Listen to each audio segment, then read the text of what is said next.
Tonight we have Chris Whalen, who is a Networks Financial Institute fellow, but he's Senior Vice President and Managing Director at Institutional Risk Analytics. I wrote down IRA and I'm trying to think, what's IRA? So, he has general responsibility for sales and business development. He's worked as an investment banker, a research analyst, and a journalist for more than 2 decades. A graduate of Villanova University, Chris worked for the U.S. House of Representatives right after college, and then as a management trainee at the Federal Reserve Bank of New York, as a trainee both in foreign exchange operations and in bank supervision and regulation. He subsequently worked in the fixed income unit at Bear Stearns in London. From '88 to '97, he provided risk management and loan workout services to multinational corporations operating in Latin America, especially in Mexico. And then he returned to investment banking in '97, joining the M&A group of Bear Stearns and later Prudential Securities, where he focused on the technology sector. He has served as a managing director of the Free Internet Group, one of the largest independent internet service providers in the United Kingdom. And he's also provided investment banking services to Fector Detweiler and was an equity analyst at Ramberg, Whalen & Company. Chris edits the popular IRA newsletter, The Institutional Risk Analyst, and heads their financial advisory operations. He contributes to such publications as the International Economy, Barron's, the Financial Times, and the GARP Risk Review.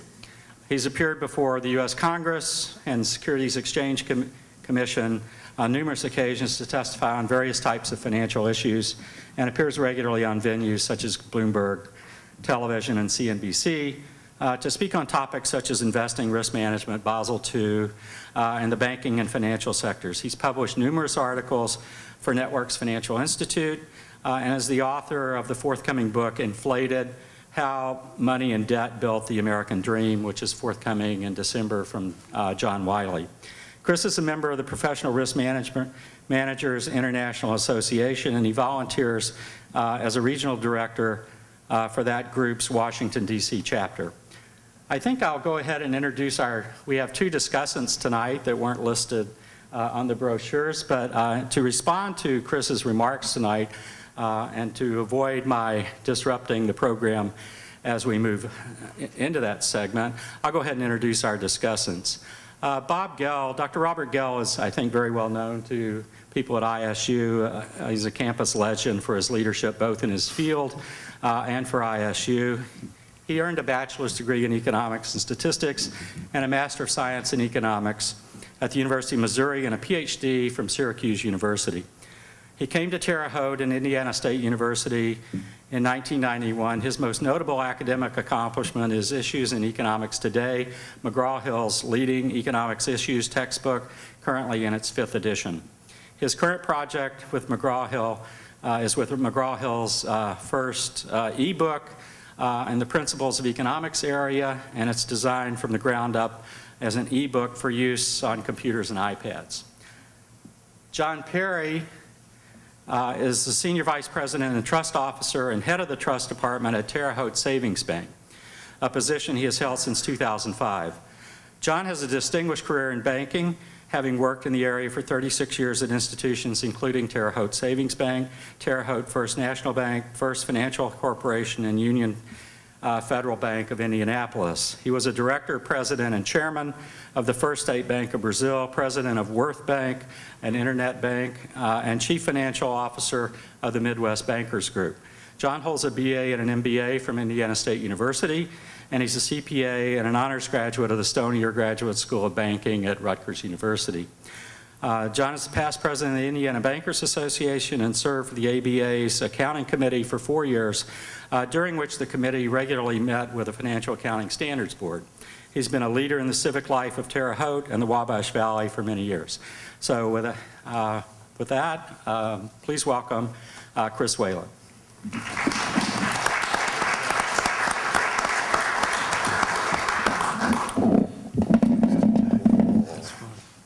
Well, I want to thank you all very much for asking me back to Indiana. It's a pleasure to come out here. I have a lot of friends in the middle of the country, in Cleveland and other states, and it's nice to be reminded that there are things other than the East and West Coast of this country. I was talking to my good friend Walker Todd, who is also a very good friend of Jack's, and he described what was going on in the Cleveland area. I worked with Walker at the Federal Reserve Bank of New York, and then later he went to the Cleveland Fed because he was essentially driven out of New York by the Fed Board of Governors. They could not tolerate his truth-telling. In fact, he wrote a beautiful monograph describing the changes to the Federal Reserve Act that were made over a decade ago that enabled the bailout. And these changes were made by Don Cohn, the former vice chairman who just retired, and they were put into the legislation by Christopher Dodd in the dead of night in a conference committee session without a vote. Tonight I want to talk a little bit about the upcoming project I'm going to do for Jack early next year, I hope. I'm taking a little bit of an interregnum from writing 24/7 because we just finally got the book done, and it's going to start shipping, I think, in Thanksgiving timeframe from the online vendors, and it'll be officially released the first week of December. The outline I gave Jack talks a lot about trade and free trade, and this is something that I talk a good bit about in the book and that I'll use for some of my remarks tonight. And I'm also going to touch a bit on the banking sector. I'm sure many of you have questions about that. My firm is a bank rating agency. We rate every bank in the United States. We provide ratings to the federal government, the SEC in particular. We also work with a lot of service providers in the banking industry, like Promontory Interfinancial, for example, who's one of the biggest aggregators of deposits. And the bottom line is that we bring a kind of a West Coast perspective to our work. My partner, Dennis Santiago, is a rocket scientist from UCLA who spent his first 10 years working on the B-1 bomber and then went off and got into the world of financial analytics. And I was very fortunate to meet him when I was at Prudential. And we started our company in 2003. What I'd like to do is take you back a little bit and just in summary fashion touch on some of the subject matter in my book because I think it's useful to frame our discussion. Excuse me. If you think about the United States prior to World War I, we were primarily an agrarian society. We spent the first 7, 8, maybe even 9 months of the year producing goods in the hope that we could sell them to Europeans. We didn't have a whole lot of capital in our country. We didn't have a lot of money. Money was very tight. And we had to resort to various devices, including the issuance of fiat paper dollars during the Civil War to finance our basic needs. So every August, September, when the harvest came in, we would sell our goods to Europe. The money would come rushing into the US. And much like the farm community, much around the United States, we'd be flush until December or January. And then we'd have to starve again until the next harvest. That was essentially the American economy. We had wealth, we had possibilities, we had a huge continent that we had not quite fully explored. But the fact remains is we didn't have a lot of capital, and we were beholden to the Europeans, even though we had declared our independence from Britain over a century before. Comes World War I, and our friends in Europe show up at our door. They were basically broke, of course, because they had been fighting with one another for 3 centuries before that. And they announced their need for armaments, goods, food, and everything else, and asked us if we would take an IOU. And of course we said yes.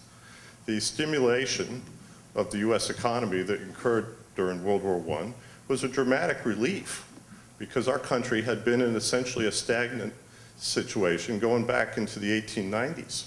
If you go back and look at the crisis of 1907, which was one of the worst financial breaks we ever had in this country, it did not get better.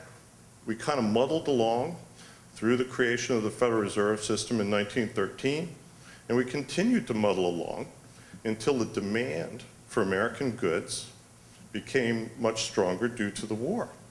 The Europeans gave us their gold. They shipped all their gold here for safekeeping. And they borrowed money, they sent all the cash they had so they could go off and kill one another. Eventually, we joined the party and helped bring that war to a conclusion.